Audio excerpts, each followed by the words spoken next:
Millions of people have lost weight with personalized plans from Noom, like Evan, who can't stand salads and still lost 50 pounds. Salads generally for most people are the easy button, right? For me, that wasn't an option. I never really was a salad guy. That's just not who I am. But Noom worked for me. Get your personalized plan today at Noom.com. Real Noom user compensated to provide their story. In 4 weeks, the typical Noom user can expect to lose 1 to 2 pounds per week. Individual results may vary. Hey, it's Danny Pellegrino from Everything Iconic. Ready to upgrade your style game without blowing your budget? Check out Quince. They've got all the good stuff, shirts and polos, activewear, and fine leather goods, all at 50 to 80% less than other high-end brands. And the best part? They're all about safe, ethical, and responsible manufacturing. Get that luxury vibe without the luxury price tag. Hit up quince.com/upgrade for free shipping and 365-day returns on your next order. That's quince.com/upgrade.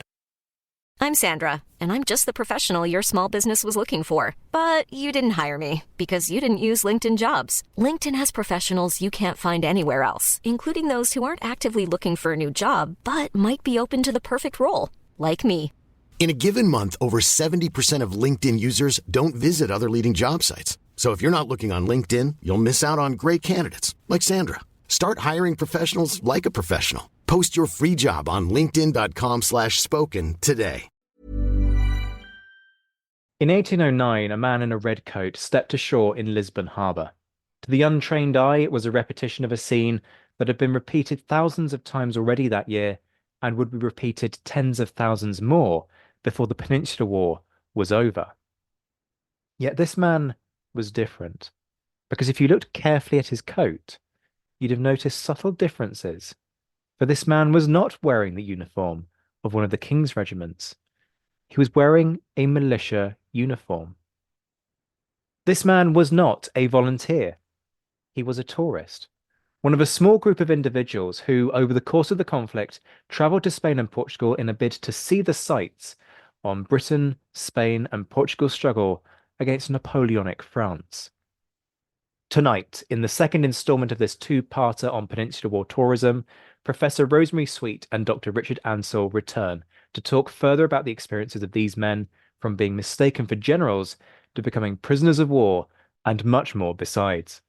This is the second part of Peninsular War tourism, Travels in Wellington's War Zone. Up next, on the Napoleonic Wars pod.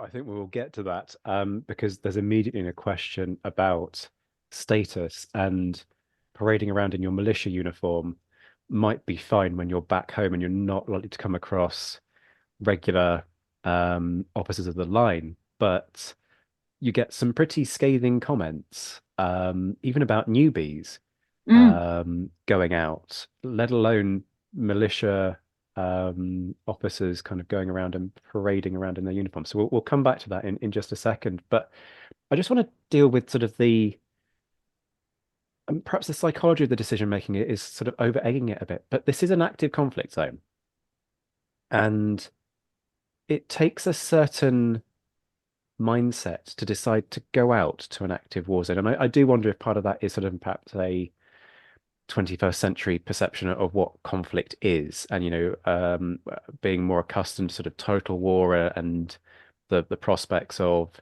being exposed to a whole host of dangers that perhaps weren't as widely available and likely to occur in the context of 19th century warfare. But when people are deciding to go out to see Spain and Portugal during this period, is the focus, I want to go to the front, I want to go to the battlefields, I want to see this war in action?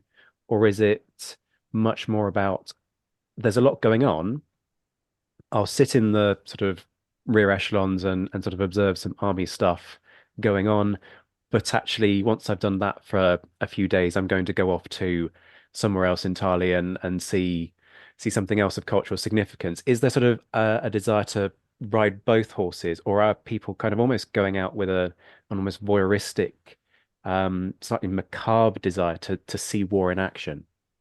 I think it's very much your latter point that people want to go out and sort of hang out with the military. They want to talk to the military command and feel involved. And there's one, John Spencer Stanhope, who was a lieutenant colonel in the militia back home. And he goes out to Portugal and then goes to Spain. And he gets very excited at the prospect of joining his friend Robinson, who's in the Horse Guards, and doing a bit of picket duty with him. And then he toys with the idea of going to Tarragona and joining General O'Doyle and being a volunteer. So, but he doesn't. And we can go into the reason why he doesn't later, perhaps, because other events happen. And Henry Galley Knight tours through La Mancha wants to see the armies of Spain, and is very excited to see Belen. And he has a really interesting passage about the excitement of seeing Belen and how important it seemed in his imagination, and then the disappointment when confronted with the fact that it's just a small village and a lot of physical remains of battle, which are quite disturbing, and the revulsion following the trail of to Talavera of the corpses of the horses. And that's, again, it's always the horses they're worried about. Whether it's bullfighting, they don't worry about the bulls, it's the horses who get their stomachs gored. And when it's Talavera, it's not the loss of human life that disturbs them, it's the horses, the bones of the horses. They don't mention the bones of the people, it's the bones of the horses by the wayside.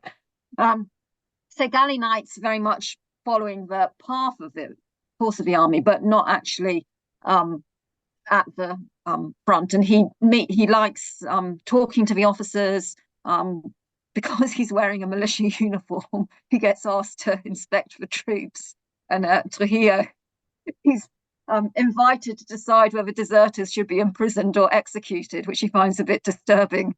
He hadn't expected this to be a consequence of wearing his militia uniform. So he's a bit, it's a bit more than he'd bargained for. But he's not trying to take part in the fight. But then you have those who go out as sort of volunteers. So somebody like Michael Bruce, who later becomes the lover of Lady Hester Stanhope, who Galley Knight travels with. But Bruce had been in Spain already for a few months and had actually seen conflict and had been volunteering as for the hell of it, I guess. And then there are others who sort of straddle this line between being a civilian and wanting to volunteer for a bit and actually see a bit of conflict. But I mean, this is all part of a much longer tradition, I think, of young men visiting sites of, battlefield, actual conflict and battlefields as a kind of what Sarah Goldsmith calls martial itineraries, that even in the traditional framework of the Grand Tour, it's not just about going to Italy and looking at art and antiquities and reading your Horace. It's a lot more about, I mean, people actually spend more time out of Italy than in Italy. And in going through France and Germany, it's about going to military academies. It's about spending time with an army, again, as a kind of possibly participant observer. It's about visiting battlefields and of previous conflicts and learning about the military history. So the war has always been a part of the sort of patterns of travel of elite young men. And the Peninsular War is, a lot of the civilians who go out during the Peninsular War are the kind of young men who might have been going to Italy had it not been closed off. And a lot of them then travel onwards to the Eastern Mediterranean. And so after Trafalgar, of course, you can just go through Straits of Gibraltar, stop at Gibraltar, hop off, spend some time in Spain, seeing what's happening, and then you continue to Majorca, Sicily, Malta, Eastern Med. So that's quite a common pattern. And so it's the young men. And what's interesting is that there are more sort of young men in their 20s going to Spain in this period, 1808, 18 to 10, than at any other point of the period we've been looking at. They're much less well represented in the earlier period. it's during the Peninsular War, but it's when the young men are going to Spain. There's such a temptation there to pick up on something you said about being invited to decide on how deserters should be treated. The crime and punishment nerd in me instantly went, "Ooh, that's weird." But we will he doesn't avoid tell that. us what he decided. That's the sad thing. I don't understand. Well, I promised that I wouldn't deep dive it, but I'm now going to. I don't understand how he's allowed to, because it should be the decision of the court. So Well, this was a Spanish army. They didn't. Oh, I They thought he see. was an English officer, and so they Ah, asked him what rank he was, and he, oh shit, I don't know. And Bruce told him to say, tell them that you're a general. wow, So wow. it's just these are two, well, grown up and slightly older than schoolboys. And so the Spanish thought he was a general, and he was invited to decide on their fate. The brass neck. Can you imagine if it got out that that's insane? That's absolutely hilarious. Um, yeah, that's that's glorious. Absolutely glorious. It just He shows also how much later on, integrity.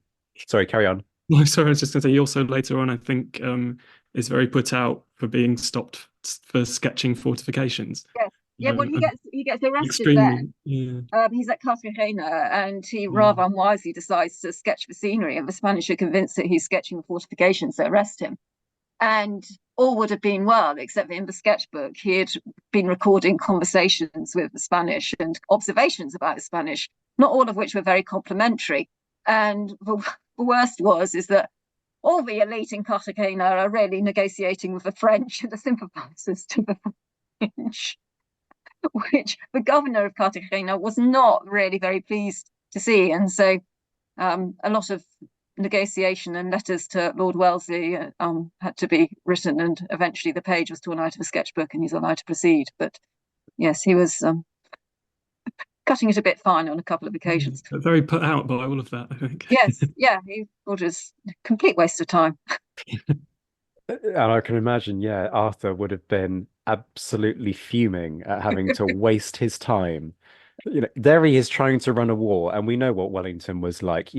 Have you got enough handfuls of corn in the feed that you're giving the horses? And then across his desk comes this absolute moron prancing around Spain in a militia uniform, pretending to be a general, and now he's gone and got himself arrested because Yeah. he's been sketching in the wrong kinds of location. He must have been absolutely apoplectic to be a fly on the wall when he's talking to his ADC about how he's going to respond to that letter. Must have been quite the conversation. We'll stay with that, actually, that theme about the challenges and the dangers involved, because there's a good chance, right, that you could end up, dashing off in a particular direction, thinking, okay, I'm going to catch up with the army, and then I'll see them at the front. And then the next thing you know, hey, guess what? This is a dynamic war zone. And you've got forces marching backwards and forwards, particularly on the in the border regions of Portugal and Spain. And your information will be stale. Of course it will, because that's the nature of travel and communication during this period. You haven't got your BBC News bulletin saying, by the way, you're going to want to steer clear of Portalegre because, reports suggest that there's a regiment of dragoons, French dragoons in there now. So, and these people are going out in their uniforms as well, so they look like they could be British officers.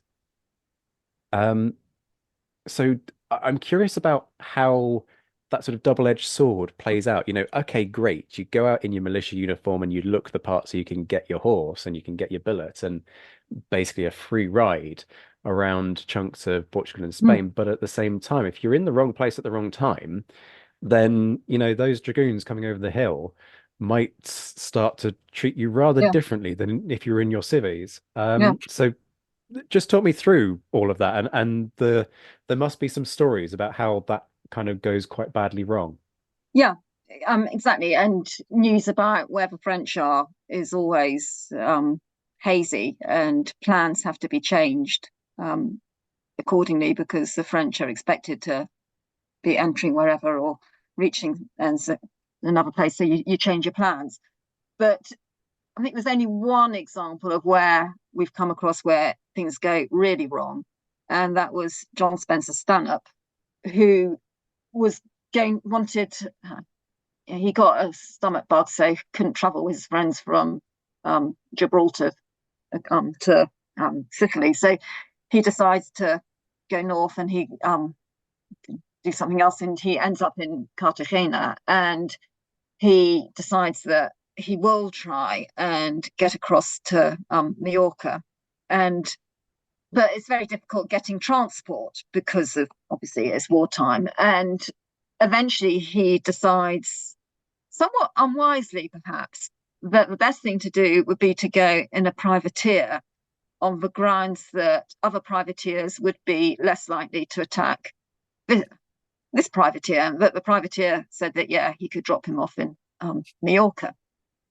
So he goes on board and falls asleep and wakes up in the morning to be put ashore, and is rather taken aback to be greeted in French and being told that he's a prisoner of war because he thought he was going to be landed in Mallorca.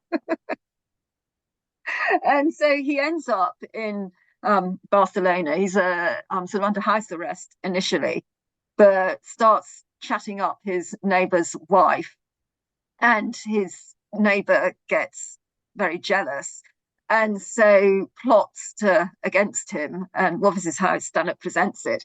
And Stanhope's been taking fencing lessons with a French fencing master, and the French fencing master says, would I be able to get a job in England if I wanted to? And Stanhope says, probably. And then this becomes reported as Stanhope inciting the French fencing master to desert. And so this is an excuse to bung him into prison in the Citadel. And then we have all these letters from Stanhope trying to get out, get an exchange.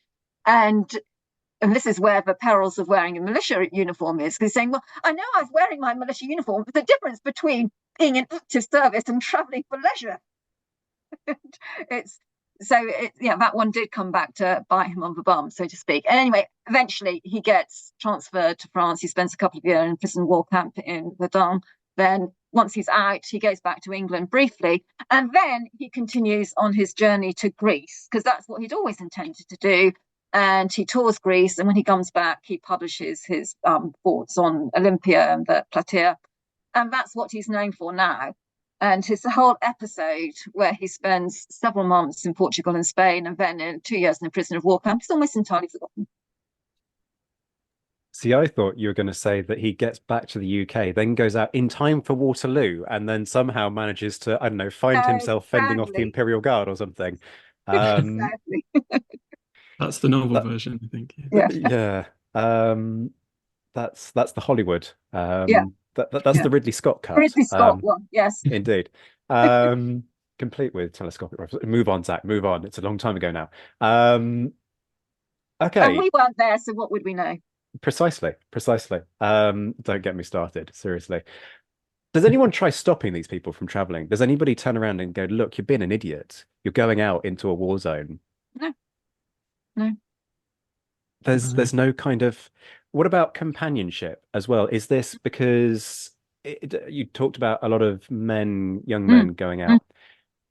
Is there any kind of advice that's issued, either kind of colloquially or, perhaps more formally, about if you're going to travel with your family, maybe don't go to an active war zone, or if you do, then go to specific places or do things in a particular way in order to protect your family unit, rather than just sort of going, oh, that's interesting, why don't I follow the army up to Basako because there hasn't been a battle up in the north for a while, kind of thing?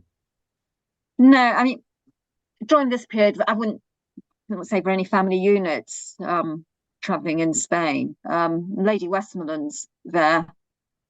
Presumably she's got her daughters in tow, because she usually does, but they were fairly grown up. And obviously some wives accompany, as with the military, wives accompany ambassadors and envoys, etc.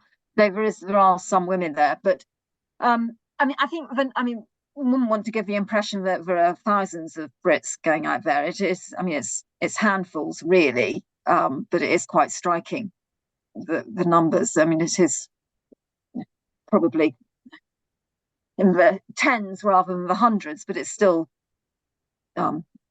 notable that there are these people bumbling around. And there isn't really a sense of danger. I mean, there's an acceptance that, well, we might just be stuck in Cadiz and not be able to explore much further, particularly by sort of 1810, 11. But the sense of danger, I would say, is really underplayed. That, I think, partly because it isn't sort of total war. There isn't the sense of the country. Well, I mean, in a sense, there is total war because they're very much aware of the way in which the guerrillas are being consumed. So, well, that's the biggest danger, is the danger from bandits and guerrillas who might mistake you or not mistake you, but they're just going to rob you anyway. But that's as much a reflection of a breakdown of law and order, which had happened even before the outbreak of the Peninsular War, rather than the dangers of war. So travel in Spain was always regarded as hazardous because of the dangers of bandits. And during war, there's greater danger from bandits and guerrillas, and you're advised to travel with more armed protection. But again, some of them said, well, there's no point in hiring soldiers. I'll just hire some of the banditti. Yeah. It may be worth saying as well, though, I suppose, across the 18th century, what British people say about travel in Spain has always kind of been gendered, in the sense that they tend to see it as something that is suitable for men, and especially young. And before the war, that's something that's to an extent belied by the examples of families and older men and women who we're finding traveling to Spain. But what they say about travel to Spain is that it's particularly grueling and demanding. So I suppose there's already that kind of caution in place even before the war, in a sense, that continues during it. And we do get a sense of a greater brutalization of society, don't we? That they do comment on the way in which the Spanish population as a whole has been brutalized by the experience of war. And so William Gell has this really striking comment about, well, there were lots of kids playing soldiers, but at Belen, he encountered a 16-year-old with a very mild face, and he uses that word mild, who proudly boasted that he produced a knife and proudly boasted that he'd killed, was it 11 Frenchmen? I think it was 11 Frenchmen with it. And Gell's somewhat horrified. And this is echoed in other travellers, the ubiquity of violence and the general desensitization to it, and the brutalization. The Battle of Bailen being so close by gave the people a sanguinary appearance, I think it said, isn't it? But Thomas Traill, who's there in 1814, just after the war, and this is one of the sort of recurring themes in his comments about the sort of brutalization of society.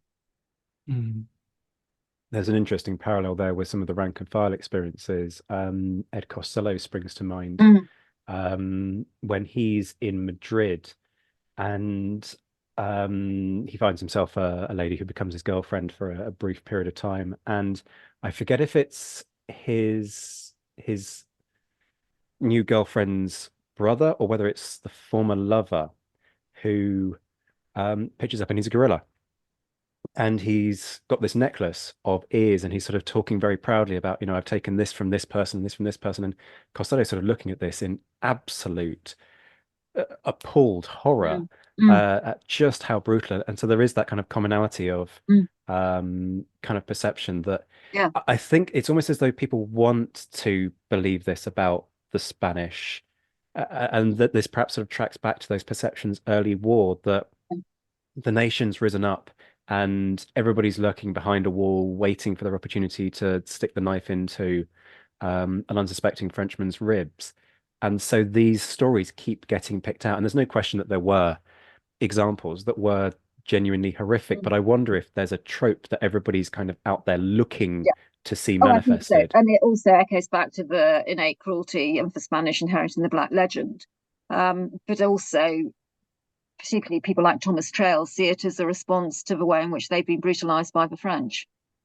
So he and again, Trail is really interesting because he's a physician, he's older. I'm not quite sure why he decides to go out to Spain in 1814. He's very interested in geology. And he's very aware of the impact of French brutality. And if you want to win hearts and minds, this is not the way to do it. Well, clearly it's over, but and the way in which he says, well, he's not surprised that the Spanish reacted in the way that they did because they've been treated so appallingly by the French, and the cruelty, blame is equally distributed, and also the British haven't exactly helped either. But I think, the trope of Spanish cruelty is definitely one that has probably been dormant a bit in the 18th century, but is very easily revived. And these stories of atrocities, the atrocities after Badajoz, obviously, of I suppose a different kind of atrocity, but equally abhorrent, but they are talked about much less. But it's tied up with an image of the Spanish. But interestingly, I think that disappears again very quickly, because when you start looking at the 1820s, 1830s, cruelty is not one of the themes that comes out. And when you get to somebody like Richard Ford in the 1840s, I can't even think of an example where he talked, apart from the context of the bullfight, where it's the cruelty to horses, which is bemoaned. It's not something that is a prominent theme. So it's a peak, and then it comes down again quite quickly. Yeah, and I suppose during the war also relates to the question that you asked a while ago, Zach, about kind of them and us. And I suppose it does kind of relate a bit to who they are and who we are when it comes to the kind of triangular British, Spanish, French relationship. And I know it's something that military historians have worked on, and Gavin Daly, Katrina Kennedy, about kind of potentially commonalities between British and French officer classes.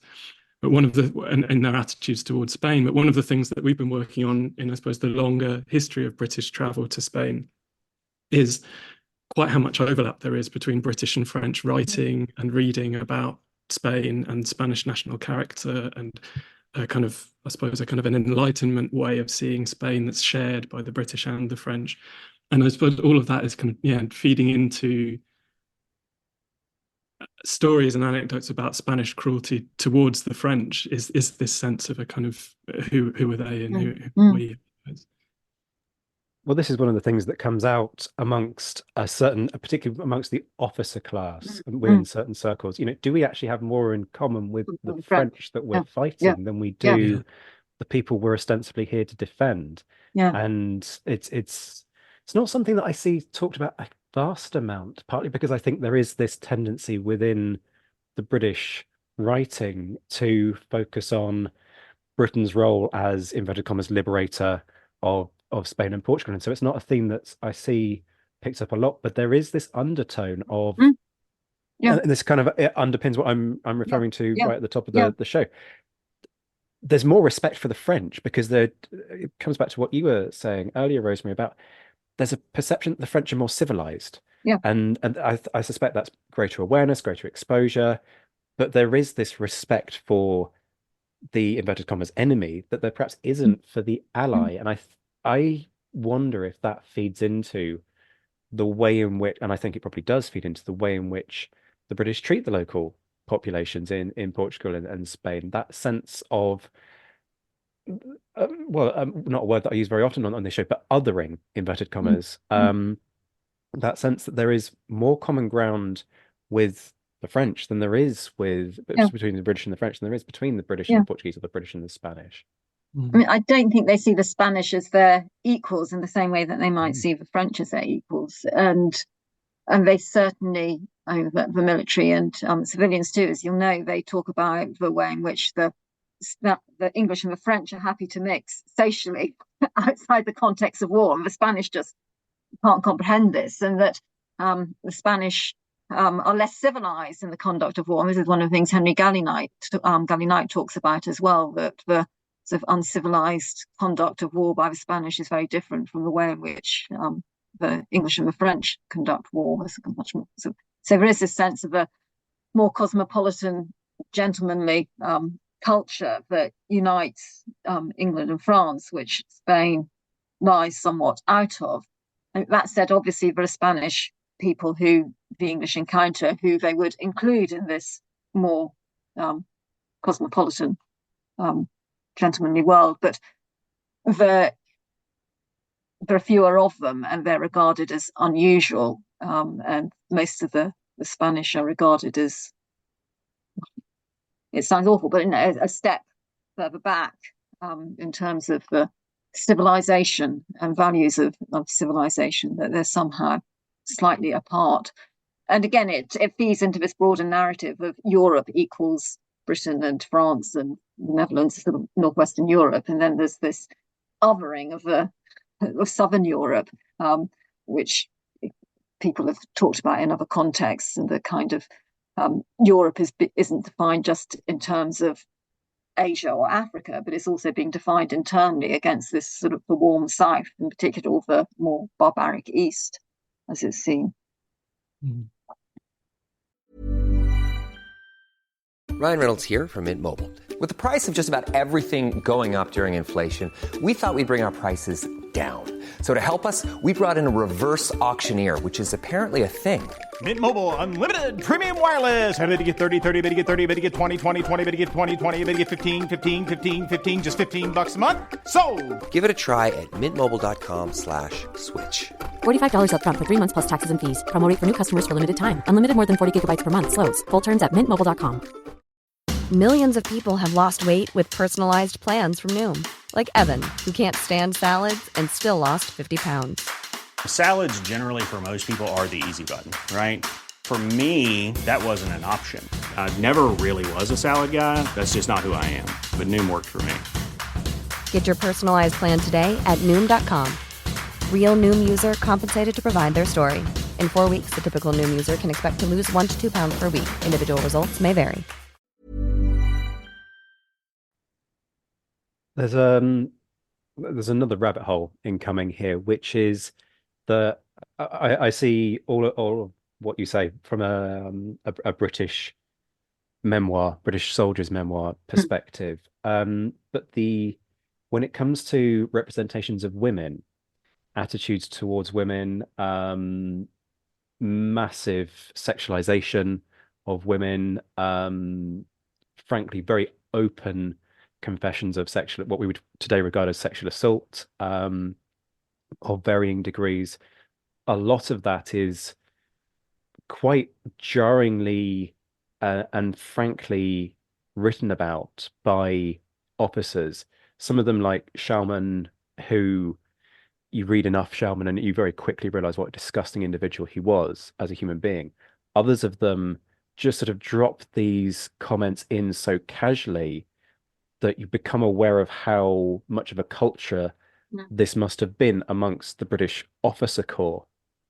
There's one example that springs to mind of a very unfortunate young girl, and she's described as a girl, age not explicitly stated, but apparently she's very pretty, and the officers take one look at her and decide that the only reason this girl who's traveling with her mother is going to be allowed to continue on her way is if she kisses every single one of the officers who've happened to come across her on this path. And then what they do is, once they've forced her to kiss each of these officers, they then double to the back of the line. And so they're playing this horrendous game of basically cat and mouse with this poor girl. And it's when you see these that you see that for all that there might be these kind of questions about respectability and are the Spanish or the Portuguese, the inverted commas, equals of the British, when it comes to conversations around women and attitudes to women, there is an entirely different set of thoughts and actions that are going on there. Now, you deal with a lot of material that I guess is produced for a mass audience back in the UK. Diaries perhaps less so, but the any sort of officially published travel writing is inevitably going to be sanitized for a mass market. And what I've always struggled with is why the British soldiers' accounts, which are also published to a mass market are so frank about these sex crimes fundamentally. Mm.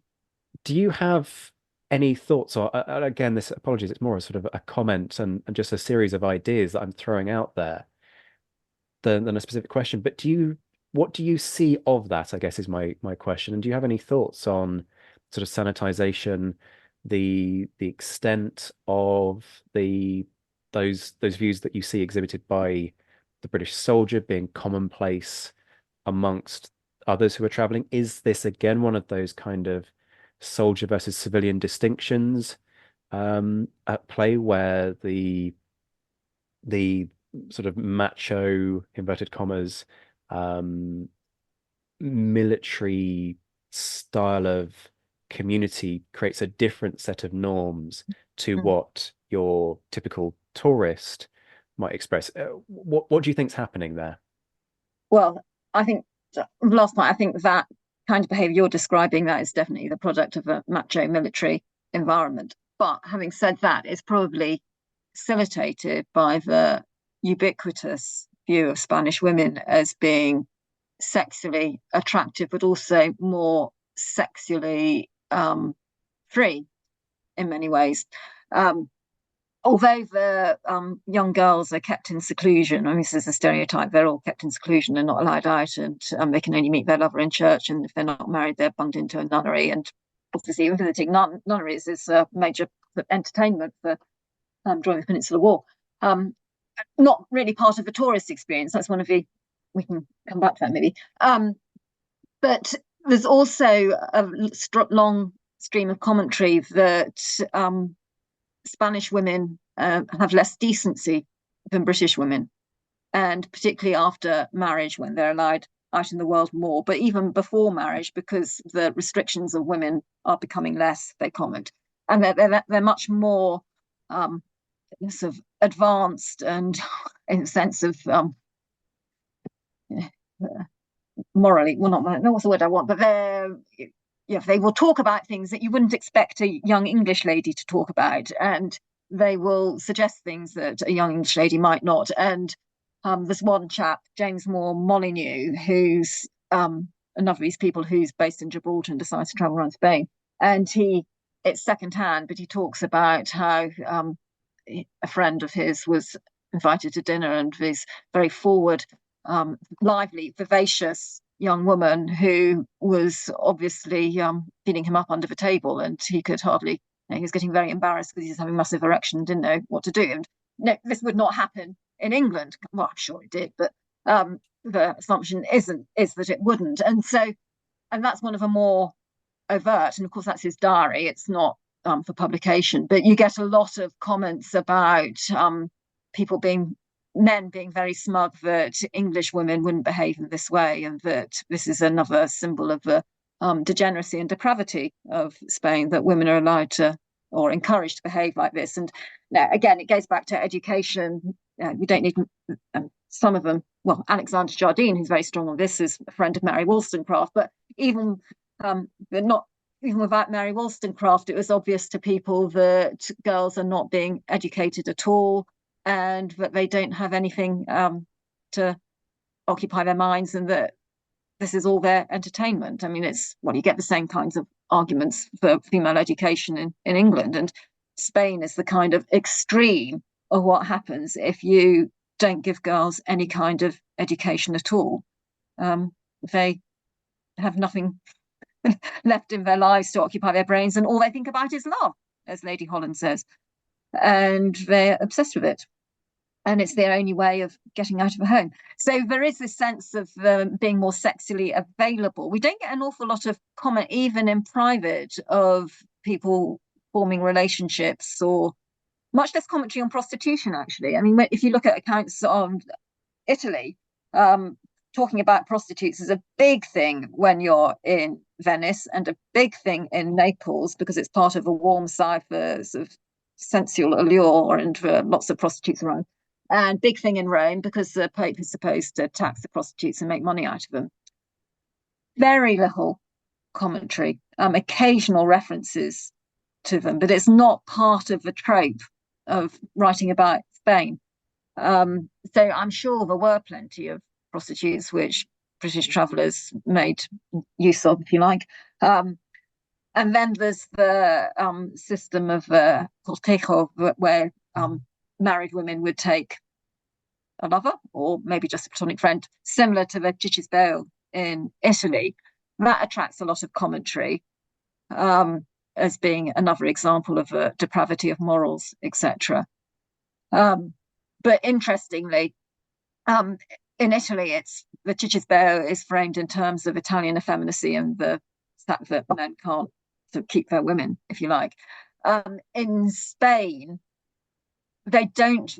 Spanish men are very rarely talked about in terms of effeminacy. So that jealousy of Spanish men is still allowed to exist in this context because the person who's now jealous is the cortejo rather than the husband.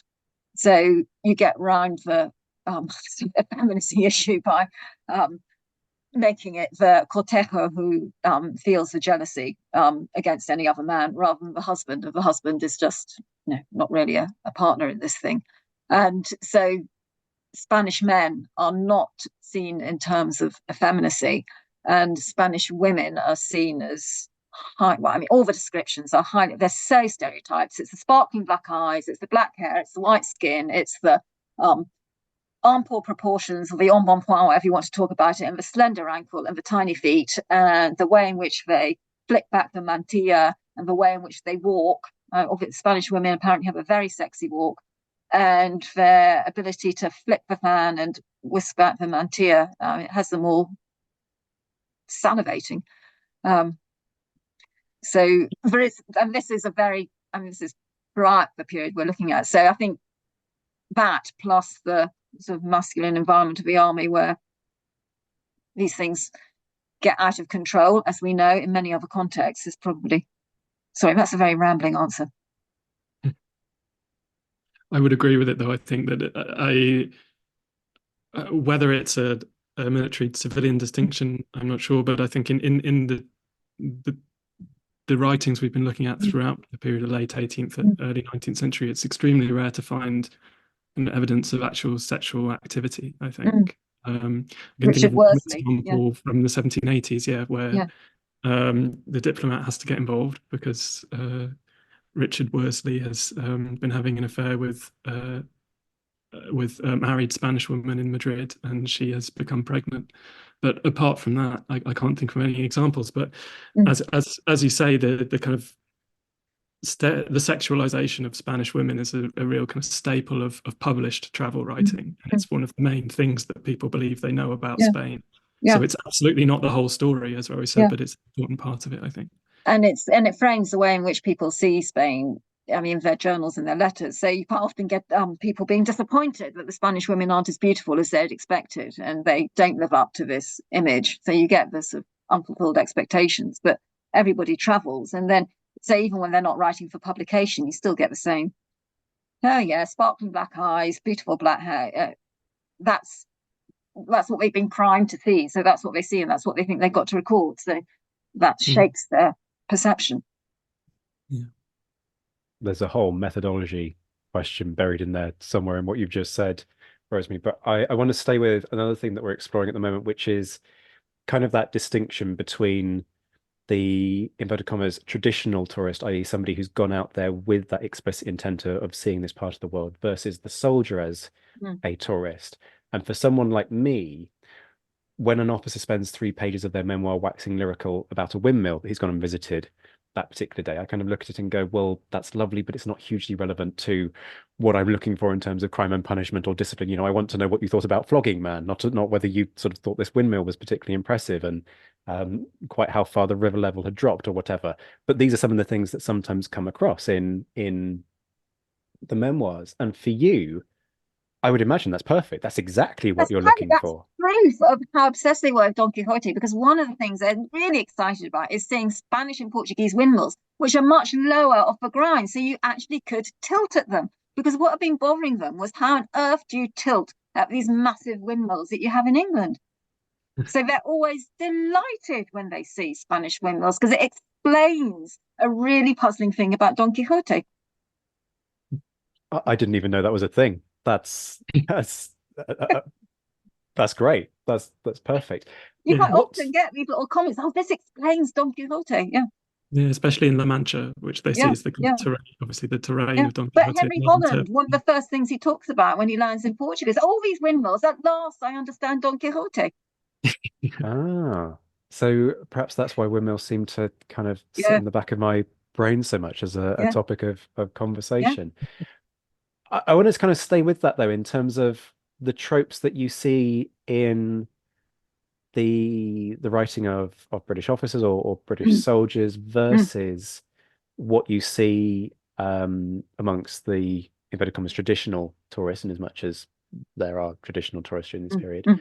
And again, that kind of that battle for romanticization that we've talked about a fair bit over the course of this episode, in terms of what people expect to see, what they want to see, um, but then kind of viewed through that lens of the British Army during this period, Mm. the sort of embryonic sense of national identity, the macho culture, the sexualization, all of those things. What do you see in terms of the distinctions and any kind of differences in the tropes that play out?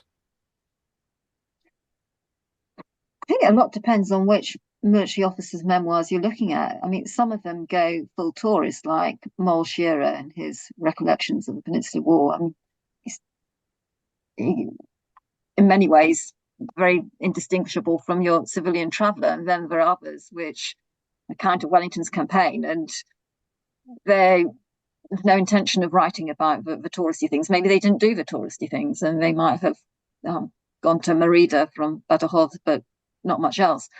I think, and one of the obvious points is that the officer class come from exactly the same cultural background as the tourists, and so they've read the same books, they've had the same education, they move in the same social circles, and as we've said before, it's so much more porous. I mean, yes, there is a military culture, but until the Peninsular War, it was a very part-time military culture, and you would spend as much time in the civilian world as in the military world. So there's a huge amount of commonality there. There isn't the division between the military and the civilian that you get later in the 19th and in the 20th centuries, I think. So much of what you read, and these guys are reading the same books. I mean, all the people who are in Portugal, they're all referencing Murphy's books on Portugal, which have come out in the 1790s and are the best account of Portugal. And when they go to Spain, they've read Swinburne or Bourgoin or Laborde in the same way that the English have been. So that frames their comments. So I don't, and I think once they leave the military, they switch. They do, kind of code switch, that you stop being military and you become civilian tourist when you're visiting outside the sort of arena of war. Richard, what would you say? Yeah, I suppose I think that I agree. They've had, in a sense, officers and civilian travelers have had exactly the same preparation for an encounter with Spain, but to some extent, maybe the soldiers are not able to actually have that in practice Yeah, in terms yeah. of where they are in the country. Often, as we've said already, kind of based in Portugal or the Northwest, and then obviously towards the end of the war, a bit more throughout the country. But certainly, as we've been saying, the south of Spain and the Islamic past there and its material remains are becoming much more important to how people understand Spain and its history and its tourist destinations, really.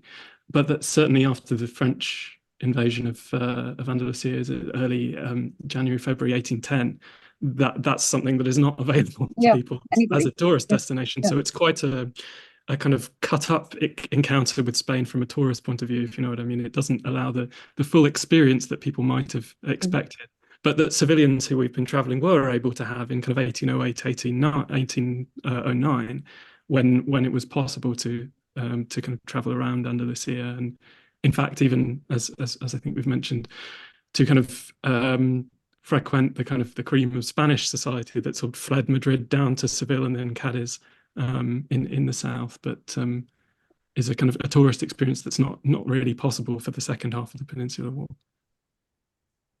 We touched on this a fair bit. Source material within all of this is really interesting, and the way in which you navigate it as well. And this is sort of often part of the challenge with um, how you approach anything that's been written during this period. What is I mean, this is, 101 of history, right? What is the intent of the material? Yeah. And things like bias and all the rest of it. And you've talked a lot about there are certain tropes that people go out there and they look for. And so they report it because they feel that they've identified the thing that they were expecting to see. And that's something that I find really interesting. Memoirs, letters, and diaries all have their own kind of challenges and their tropes. Are they sort of unsanitized reactions? Well, a lot of that actually depends on which version you look at, because quite often what we have handed down to us isn't the scribblings that were written on location at the time. They are the nice, neat write-ups that are produced sort of 10, 20, 30 years later when somebody's sitting in their library with not much else to do in their retirement. Then you've got the issue of publication and further sanitization in order to meet certain expectations or demands, or, frame this in a way that's going to appeal. So I'm really interested in how you navigate that, but I'm also interested in other materials that can be used for this. Things like watercolors really spring to mind as something that British officers sometimes love to indulge in if they've got the time and the materials. And I wonder how much ephemera, if you like, there is that exists that can also be used to inform some of this. Yeah, the nature of the sources that survive is always difficult to pinpoint, and one of the reasons why I always like letters is that, okay, they may be written with the expectation they're going to be circulated more widely, but they're generally written at the time. They've got Cadiz, 10th of January 1778 or whatever, so you do at least know that it was written then and received then, and then you get the letter and reply. But then with letters, you need to think about, well, what does the recipient want to hear? And if you're writing to your father, you don't tell him that you've been drinking and gambling and cavorting with women of the night, etc. Well, you might, depending on your father. Even though he did the same 20 years ago. Yeah. I mean, exactly. It depends on the father, but you might not. So the intended recipient of a letter will shape the letter. The diaries that are written on the spot are sometimes really perfunctory and disappointing. But sometimes they can be really revealing because they actually write something a bit longer. So there's one which is thought to be by Thomas Lister, 1784, and he doesn't record things in a lot of detail, but when his carriage has an accident and his supplies of food, including his bottle of Quinn sauce, is smashed, he is absolutely furious because his Quinn sauce, which is pickled walnuts and anchovies, was the only thing that made Spanish food edible, apparently. So he was very put out. So it gives you an insight into the kinds of things that mattered sometimes when they do start to write in a bit more detail. But yes, navigating between the what the tourist thinks they ought to write, or what they've simply read in the guidebook and are simply articulating in their own words, or what they've been told by somebody but they're presenting as their own impression. That's always really difficult to navigate. Sometimes when you've read a lot, you can start recognizing phrases, etc., that get picked up, or not so much in Spain, but certainly in Italy, where people always recounted what the guides to Rome had told them. You can start to recognize who their guide was, because it's the same things. So it is difficult, and I think you just have to approach you're never getting the unmediated response, and you just have to accept that and acknowledge it. And it's all a part of creating representations and images, and it's much harder to be confident that you're accessing people's experience. I mean, you do get, as I was saying, the letters, you do get more reflective moments. I'm thinking of Thomas Pelham when he's writing to his parents on his own, and he talks about being lonely and cold and bored, and it's all a bit sad. But then he cheers himself up and says, well, I get by reading my Homer for an hour every morning. And but you do get those kinds of personal insights.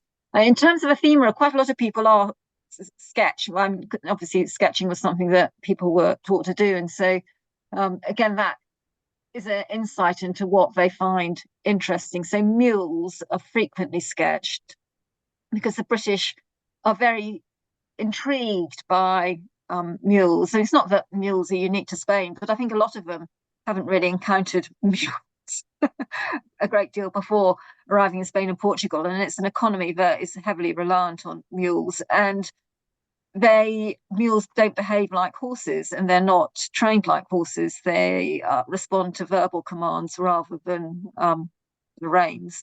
And you are very dependent on mules and your muleteer to get around the country. So they become an object of fascination.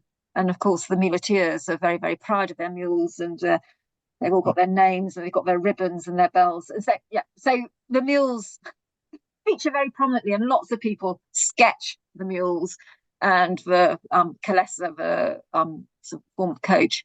And the costume is the other thing that intrigues, the variations in costume. Because in England, well, obviously you've got variations if you go to Scotland or Wales, there's sort of elements of distinctive national dress, but in England as a whole, it's much more uniform. And the introduction of sort of cotton has meant that clothing has become more standardized. And one of the things that really strikes every single traveller is the very distinct regional variations in dress and costume, hairstyle, footwear. And this is regarded as very picturesque. And everybody who can sketches some of the variations in national costume. And then the other thing that people tend to sketch, of course, is the Islamic architecture, the sketches of particularly places like the Alhambra, Granada, because that is what is different. So I can't think that we've come across, well, there are a few sketches of places like Italica or Saguntum, particularly if it's for a published publication. But what tourists choose to sketch are not Roman antiquities. Get them in Italy. It would be the Islamic or the Arabian antiquities, as they would call them. I think I'm glad we got to mention mules, because they were very important part of British travel to Spain in this period, and Portugal. But also with one of the things that's notable, I suppose, with the kind of long history of attitudes towards Spain and Portugal, is we have seen a few examples of travellers being disappointed to find that the Spanish aren't all wearing kind of all black clothing and doublets and ruffs, as they would expect them from kind of the London stage. And as they appear in all the caricatures in the 18th century, you can always tell it's a Spaniard because he's in a doublet and ruff.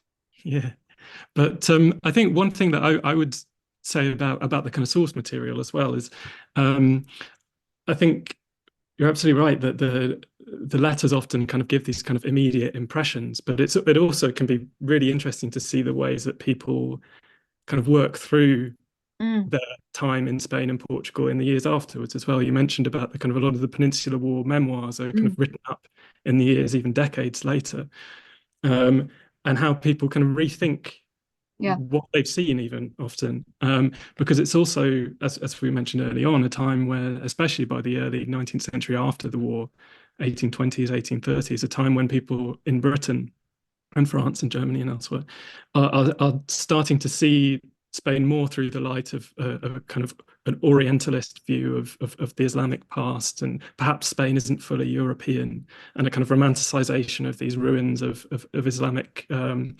civilization there.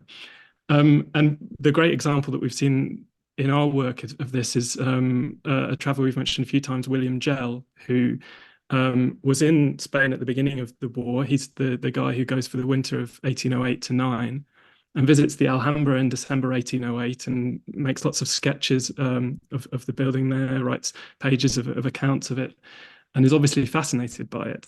And in the process of those sketches, actually, it's interesting. It's one of it because the French commander Sebastiani uses the Alhambra as one of his headquarters after 1810, And when the French retreat, they obviously destroy some of the fortifications. And so some of Gell's sketches from late 1808 are some of the last sketches we have of some states of some parts of the Alhambra before that destruction. But he then, in the spirit of this new interest in a kind of romantic, orientalized Spanish past in the 1820s and 30s, goes back to his notebook that he kept in 1808 and adds loads of notes about Islamic history and starts teaching himself Arabic, adds lots of extra detail. And so he's a notable example, but one that's quite of something that's quite common, I think, of people returning to their experiences and carrying on thinking about their time in Spain and Portugal in the years afterwards, something that soldiers as well as civilians did. And that's something that hopefully should be available later this year for everybody to look at online, because we've been making a kind of digital edition of Gell's notebook, and all of his beautiful illustrations of the Alhambra, his notes of travel through from Galicia down to the south of Spain, and then his kind of returning to rework all of his experiences later in life. So hopefully that's something people can look at soon.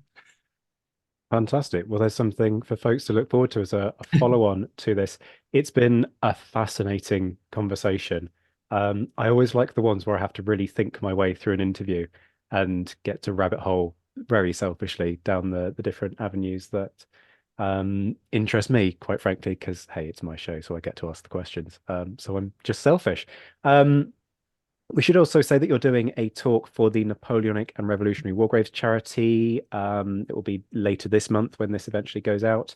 So folks, head over to, I'll stick a link in the description actually, head over to Eventbrite. If you're a member, it's free to attend. If you're a non-member, it's £5 to attend. Quick kind of inverted commas pro tip for you: if you're going to attend 5 talks in the course of a year, then actually you'll break even on your membership fee. So there's the kind of hashtag ad and hashtag shameless plug, www.nrwgc.com/membership. No, I'm not sorry.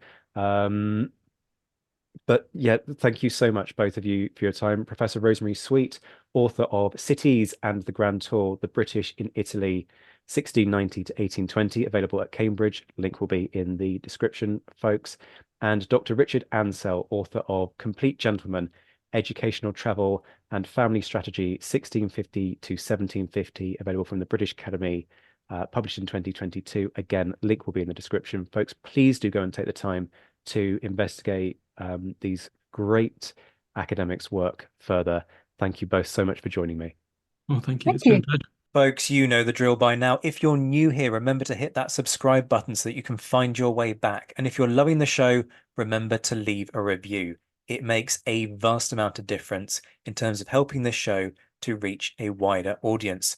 Much love to all of my Patreon supporters who hopefully are going to start enjoying some slightly different elements of the perk package. Shout outs to my mentioned in dispatches patrons: Rob Griffith, Brendan Teeling, Beatrice de Graaf, Lynn Dawson, Lucy Tatner, Jim Deary, Josh Keeney, Colin Fieldhouse, Stephen Colson, Jim Getz, Stephen Gillen, Hugh Brennan, Alistair Campbell-Grieve, Andy Meakin, Mark Anscombe, Rob Coughlin, Bruins Girl, Noah Fink, Mark Trowbridge, Miles Reedy, Nick Overland, Graham Goodwin, Chris Pramas, Anthony Gumbau, Anonymous American, Martin Pisani, Ulrich Decado, James Flueck, Roger O'Donnell, Natasha Hobday, Rod Schwager, Chris Kimball, Gary Dennis, David Graylick, Ted Andrews, David Malinsky, Richard Anderson, Arthur Forgy, Sam Moore, Wyatt Pollock, Carol Dixon Smith, Roland Shark, Jason Moran, and Mark Chestnut.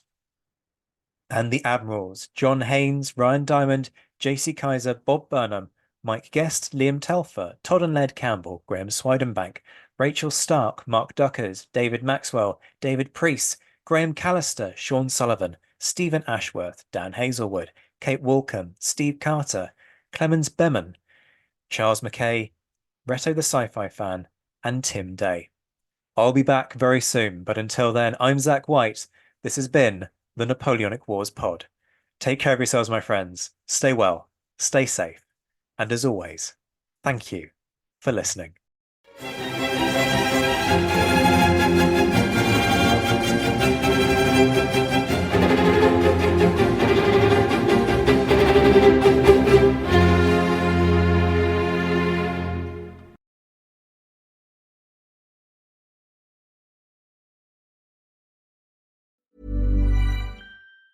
Even on a budget, quality is non-negotiable. That's why Quince is the place to score high-end essentials at 50 to 80% less than similar brands. Get your hands on buttery soft cashmere sweaters from just $60, Italian leather jackets, and so much more. And the best part about Quince, they exclusively partner with factories committed to safe, ethical, and responsible manufacturing. Elevate your style without the elevated price tag with Quince. Go to quince.com/upgrade for free shipping and 365-day returns. Hi, I'm Daniel, founder of Pretty Litter. Cats and cat owners deserve better than any old-fashioned litter. That's why I teamed up with scientists and veterinarians to create Pretty Litter.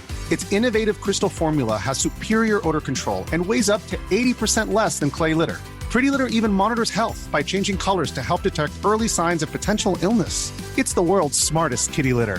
Go to prettylitter.com and use code ACAST for 20% off your first order and a free cat toy. Terms and conditions apply. See site for details.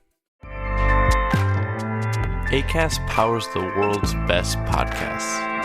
Here's a show that we recommend. Hey, I'm Guy Raz, and on my show, Wisdom from the Top, I talk with CEOs and business leaders about the toughest challenges of their careers. There's lots of ways to measure success. Sometimes a company has to bet against itself. We wanted to set ourselves apart by having a point of view. Businesses really impact people's lives in pretty fundamental ways. On Wisdom from the Top, some of the greatest business leaders of our time share their intimate stories of leadership, innovation, and transformation. Stories you won't hear anywhere else. Check out Wisdom from the Top, only on Luminary. Now, back to your show.